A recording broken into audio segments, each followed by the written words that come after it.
I told myself the navy suit made me look reliable, maybe even a little boring in a way that would reassure everyone at the firm's charity dinner. But the truth was that I wore it like armor. I toggled my tie knot with the anxious focus of a man stalling before a speech he hadn't written. Claire watched me from the doorway with the amused patience she keeps for stray dogs, and me on the mornings I pretend not to care. She wore a simple black dress that made sense of any room, and she reached up to smooth an imaginary wrinkle on my lapel. "You're handsome," she said, also trying too hard. I laughed, because that's the dance we've perfected. The compliment and the gentle prod, 2 steps toward truth, 1 back into routine. She glanced down at my polished shoes. "You do know these aren't the only kind of black shoes that exist." I told her I wasn't auditioning for a personality transplant. "No?" she said. "But what if you let yourself try on something that isn't armor for once?" I heard what she was really saying and felt the old shiver of fear and wanting. Ever since I met her, since the first time I watched her choose a dress, not because it camouflaged anything, but because it declared something, I'd been haunted by the quiet rush of curiosity. It wasn't new. As a kid, I'd sneak moments with my mother's scarves, pretending I was building capes for imaginary missions. As a teen, I'd memorized the aisles of the drugstore, passing lipsticks like secret planets. When I moved in with Claire, I told myself those flickers would evaporate inside the lighthouse of our love. But lighthouses don't erase the sea. They just tell you where you are. "What if we made an afternoon of it?" Claire said. "No mission, no labels, just play. Try on things that have nothing to do with work." I stalled some more, cracked a joke about being too old to audition for a reboot of Clueless, then watched her arch one eyebrow, which is how she moves a mountain with no dynamite. "Fine," I said, "1 store. I'm just your bag holder." She laughed. "You can hold a bag if you want. You don't have to hold yourself." 3 fitting rooms later, I stood in a small chamber of beige curtains and cool light, my suit jacket abandoned like shed bark on a chair. Claire had handed me a dusty rose dress, with an easy scoop neck and a hem that whispered play rather than performance. The fabric looked soft, almost friendly. I held it up to myself in the mirror and saw my face, the one everyone knew, hovering above the suggestion of a new outline. My heart wasn't banging with panic the way I'd always imagined it would. It was doing something steadier and more dangerous. It was beating like recognition. Claire stepped into the room without asking and stood beside me, wearing a cobalt blue skater dress that made her look like a fountain. She grinned at our reflection, the gentle absurdity of it. "I'm trying this one," she said. "You?" I nodded, but couldn't move. She reached for the zipper at my back with a calm, deliberate kindness. I got out of my shirt, and then, bracing for a wave that never came, I pulled the dress down and felt the cool, neat slide of it over my body. It didn't fit like a joke. It fit like a question I'd stopped asking out loud. I looked at Claire, expecting to meet teasing or pity. I found only her open face and the tiny spark in her eyes that shows when she recognizes courage, even if it arrives dressed as curiosity. "How do you feel?" she asked. "Like someone finally turned on the right kind of light," I said. We laughed quietly, testing how much joy the moment could hold without breaking. We walked out together and stood in front of a 3-sided mirror, and the background hum of the store, the clink of hangers, the murmurs of strangers, fell into rhythm with my breath. Claire adjusted the hem of my dress, and I realized she wasn't trying to erase anything or fix me. She was seeing me and helping me see too. "I don't have language for all of this," I said. "You don't need a thesis," she said. "You can have a feeling." On the drive home, Claire tapped the steering wheel in a secret little syncopation she does when she's plotting. "Halloween's next week," she said. "We could go maximal with this little experiment. Costumes are sanctioned chaos." I winced theatrically. "What are you imagining exactly?" She made a face as if weighing vegetables at a market. "You'd be adorable in something French and flirty. I'm thinking neat and dangerous for me." "I refuse to be a baguette," I said. "No pastries, no berets." "Not a baguette," she said. "A maid, old school, lace apron, headband, the works." I groaned. "You want me to clean?" She laughed. "Just to come with me to Annie's party and let the rumors right themselves." She tilted her head. "You can wear tights. You've been staring at mine since 2019. I opened my mouth to protest, but delight arrived faster than shame and elbowed it aside. I could try, I said. The words felt like stepping out from under an awning into the rain and discovering it was warm. The costume shop smelled like plastic and nostalgia. We found the maid outfit almost immediately, hanging between a pirate queen and a matador. Claire held it up by the shoulders and did that rock the baby motion, eyes bright with mischief. "It's cute," she said. "You're cute," I said, and we blushed like teenagers. In our bedroom, I pulled the dress over a soft camise we found on the sale rack. Claire sat cross-legged on the bed, guiding me into sheer black tights with the patient tenderness of someone teaching a new dancer how to trust the floor. "Slow," she said, "like you're learning the length of your own legs." I felt ridiculous and also like I might cry. There's a crackle to first times, the air charged with static and chance. When I stood, Claire clapped. "You look like yourself." She changed into a slick black catsuit with a silver belt I'd never seen before. The mask made her cheekbones look like architecture. She moved like a cat considering chasing a laser pointer, and when we posed together on our porch, me demure, her wicked, the pumpkins at our feet made the scene absurd enough to keep it safe. On the way to Annie's, she reached over and squeezed my knee. "Any signal word you want, love," she said. "If this gets too much, just say chrysanthemum, and we ghost." I laughed. "That's very specific." "It's the flower I can't pronounce sober," she said. "It will be our lighthouse."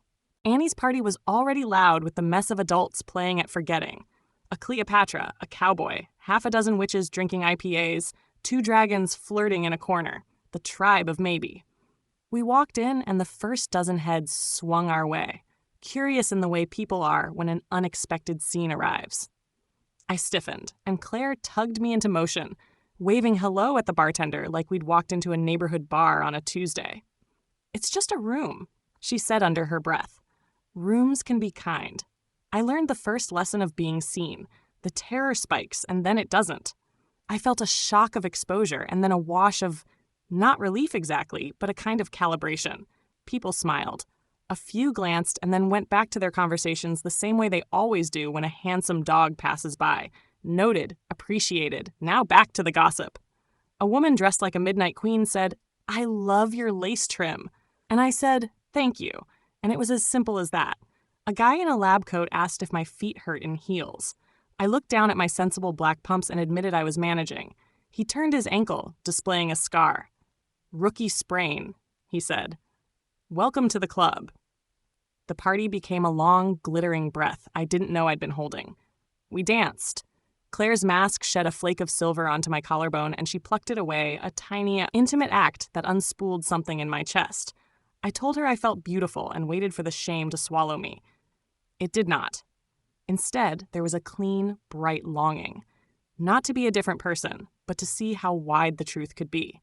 While we stood on the porch catching air, Claire leaned her head on my shoulder. "If you want to do this again, outside the fiction of Halloween, then we'll make a plan. Not a secret, not a solo mission, a real plan." I stared at the streetlight, haloed in mist.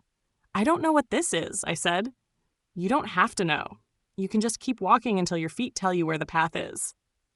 We kept walking in small, deliberate steps. The next week, Claire booked us a private appointment at a boutique that sold dresses designed for bodies like mine, shaped not to erase the differences, but to rearrange them with respect. The owner, a soft-voiced woman named Priya, greeted us like old friends. She measured me as if handling rare silk, smoothing the tape against my shoulder, my waist, my hip, her eyes professional and kind. "We'll aim for structure here," she murmured, tapping the side panels of a dark teal dress, "and breathing room here." The changing room felt less like a hiding place and more like a workshop. We tried silhouettes, A-line, wrap, fit and flare, and watched the mirror teach us what we already knew but didn't have words for. Each dress was a thesis about who I might be when I stopped dodging the view of my own body. Claire hovered in the neighboring stall, emerging every so often in something red or green, grinning at me like we were kids on a heist. At one point, we brought out matching dresses in different shades. Mine a deep lake blue that steadied me, hers a soft, sweet blush that made her glow. We stood side by side, and the mirror became less about gender and more about echo. Two people in conversation with themselves and each other. "I love how you stand now," she whispered, "like gravity is finally on your side." We made a ritual of it. Sunday afternoons turned into field trips to stores that smelled like cedar and new decisions. Claire taught me tricks she'd collected over a lifetime. How to place a hand on a hip without looking like a teapot, how to sit without treating the hem like a trap, how to let a skirt move and not chase it with your hands. I learned to walk in heels the way you learn rhythm, by surrender. "It's a glide," Claire said in the parking lot, pacing beside me between neat rows of cars flashing afternoon light. The heel kisses the ground, then the toe says, "Now me." Practice with a bag so your arms have a reason. She loaned me her structured black tote. I slipped my hand through the handle and felt something settle, like a key finding its lock. We walked toward the mall as the sun slid into evening, twin silhouettes with similar stride, the air honeyed and easy. I didn't want to be a secret, but I also didn't want to be proof or spectacle. What I wanted was to bring this new way of being into the rest of my life without detonating it. One night over takeout noodles, Claire asked if I'd thought about sharing any of this with someone from work. I almost choked. "Are you kidding? The firm runs on precedent and caffeine. I don't think HR has a drop-down for occasionally wears a dress to remember how to breathe." She snorted. "You underestimate people." She paused, "and maybe overestimate how much they think about you." The remark should have stung. Instead, it was liberating. The following week, I told my friend Jen, a senior associate who is half steel, half romance novel hero. I half expected her to draft a liability waiver on a napkin. Instead, she nodded and said, "Yeah, that tracks," like I'd confessed I secretly used fountain pens. "Bring me shopping when you're ready," she said. And FYI, A-line is your friend. It wasn't all a rising staircase. Some days I was giddy, hungry to try 5 new things. Others I woke feeling like I'd made a terrible misstep into a room whose exit had been wallpapered over. There were words I didn't know how to inhabit. Crossdresser, gender fluid, tourist, pilgrim. Some fit for an hour and then pinched. One afternoon, Claire found me sitting on the edge of our bed. Blue dress pooled around my knees like a lake I was afraid to swim. "I feel like a fraud," I said, "like I'm playing at something serious without credentials." She sat beside me and laced her fingers through mine. The neat puzzle of it still always a surprise. "There are no certificates," she said. "There is only your honest feeling and how gently you carry it."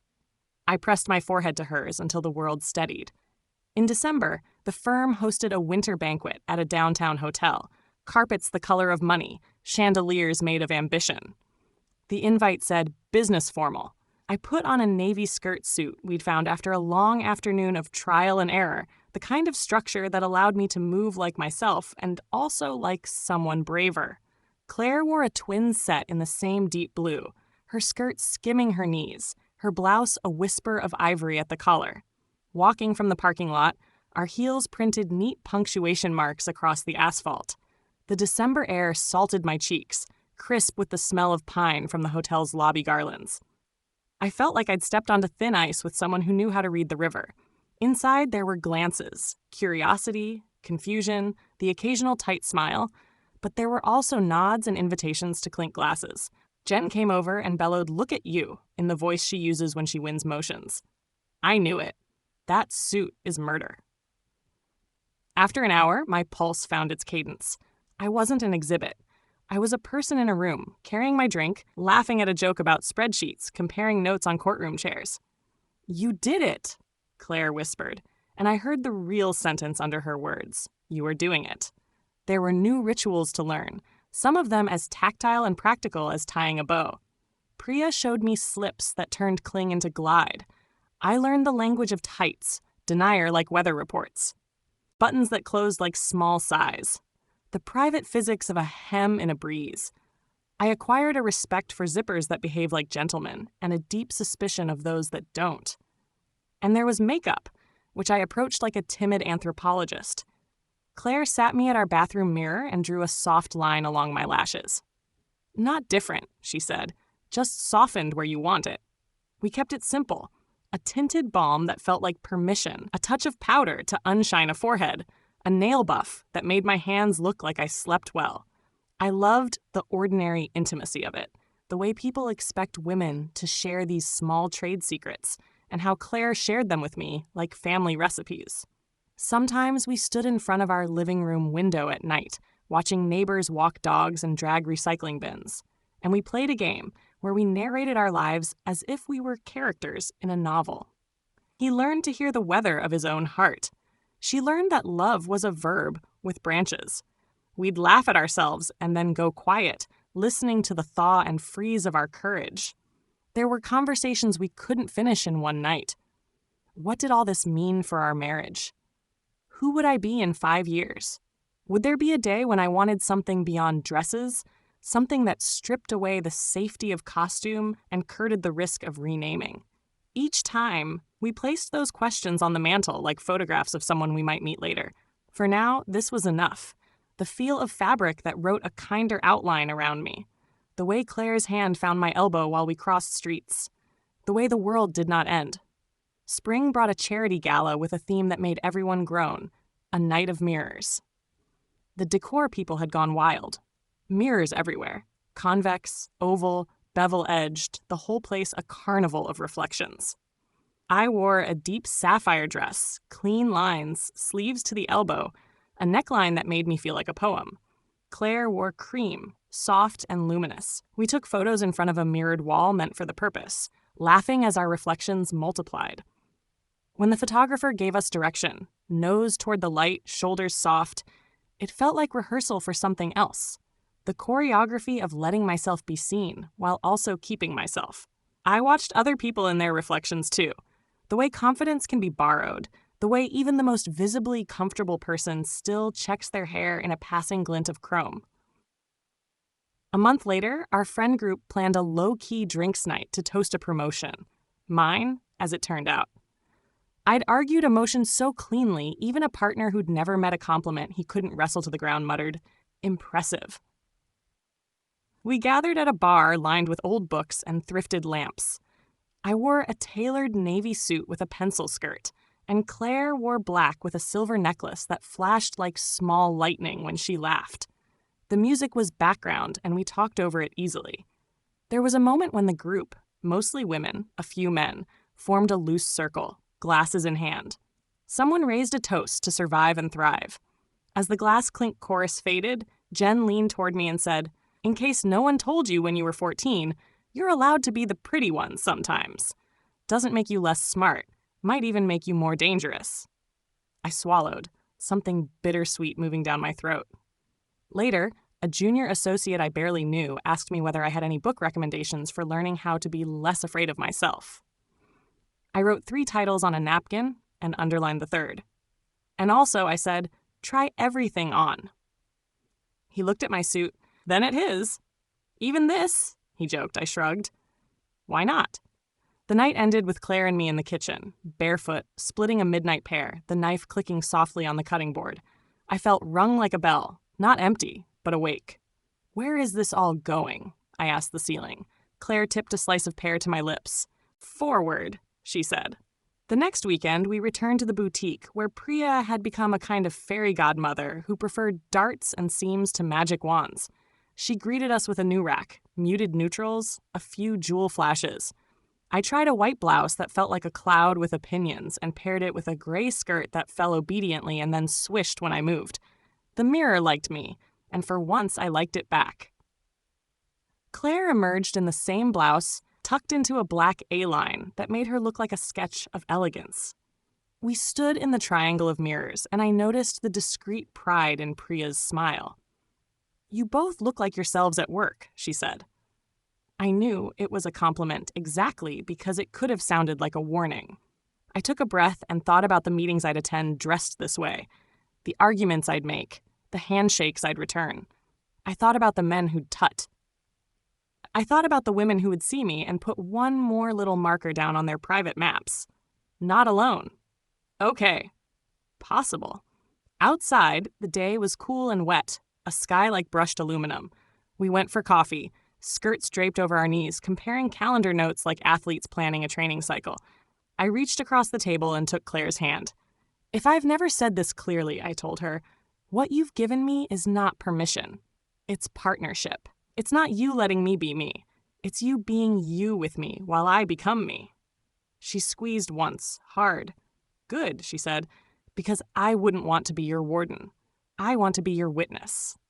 The work wasn't over, and in retrospect, it's never over. Not because it's a burden, but because it's alive. A dozen tiny negotiations stacked up every day like dishes in a sink. Which voice to use on a call with a client who had a taste for banter, whether to correct a stranger who called me sir, how to dress for a courtroom that pretended clothing was a neutral signal. I didn't always get it right. Once, a security guard at a courthouse asked me for an ID, and when I handed it over, his face did the tiny flicker, the one that could mean anything from confusion to curiosity to disdain. I waited for the challenge. He said, "Nice tie," and it took me a beat to understand I wasn't wearing one. Claire teased me about it later, but gently, because she knew the adrenaline crash behind the comedy. On the drive home, I realized I was learning a new kind of humility, one that isn't about shrinking, but about accepting that I can't control the weather of other people's minds.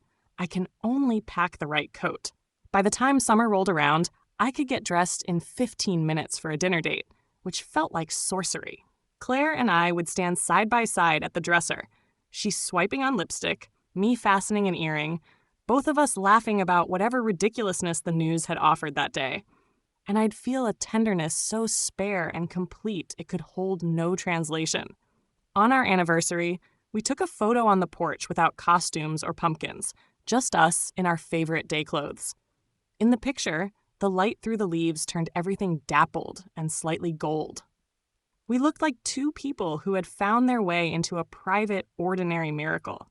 The miracle wasn't that I could wear dresses or suits in any configuration I could defend to myself. It wasn't even that people mostly adjusted without drama.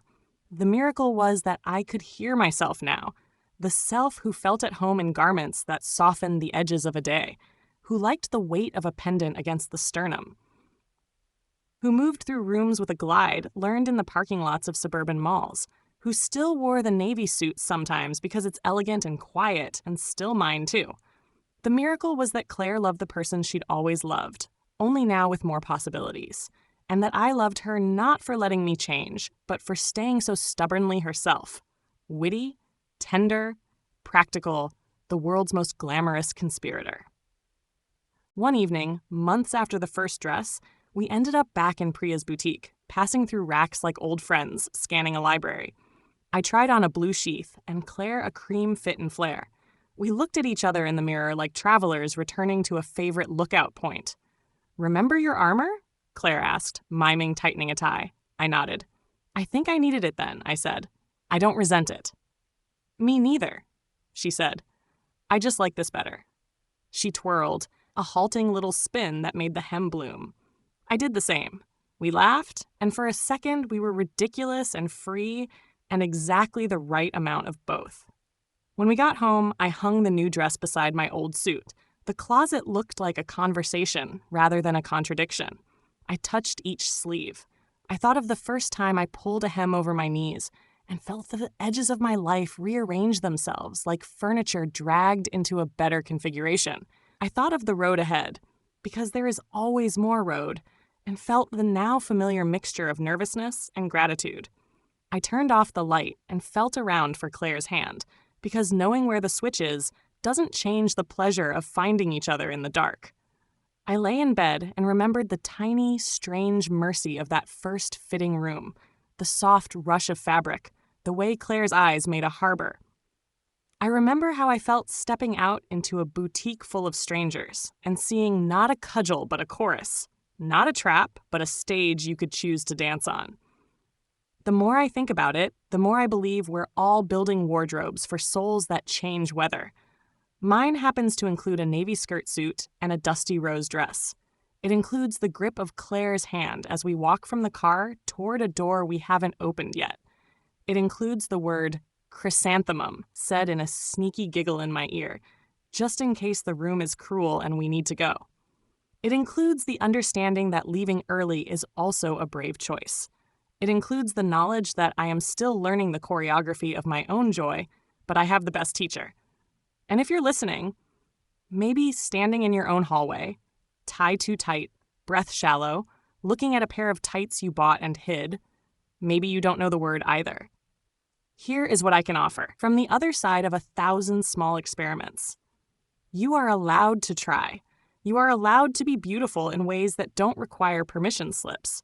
You are allowed to be afraid and to go anyway. Find a person who will pick a chrysanthemum of a safe word with you. Find a store with a mirror that believes in you. Find a dress that feels like 3 deep breaths, and a suit that doesn't demand you vanish inside it. If you can't find those things, borrow mine for a while. I have room. I have learned how to make space. I have a wife with an eyebrow capable of moving mountains and a laugh that can get any party to change key. We both know something now that we didn't know when I was still pretending the Navy suit was enough. There is a particular kind of relief in telling the world, softly and with a smile, that you are plural in your joy. The world doesn't always clap, but sometimes it does. And even when it doesn't, you will feel the applause in your bones. The last thing I want to tell you is small. It happened yesterday. We were late for a movie, Claire jangling the keys like a percussionist, me still adjusting the cuff of a blouse that didn't want to behave. "Ready?" she called. "As I'll ever be," I answered. She turned, took one look at me, and reached to straighten my necklace, a small gold bar that lies like a horizon. "There," she said. "Perfect." It wasn't. It never is. But it was ours, and it was enough. And we went out the door into the ordinary evening together.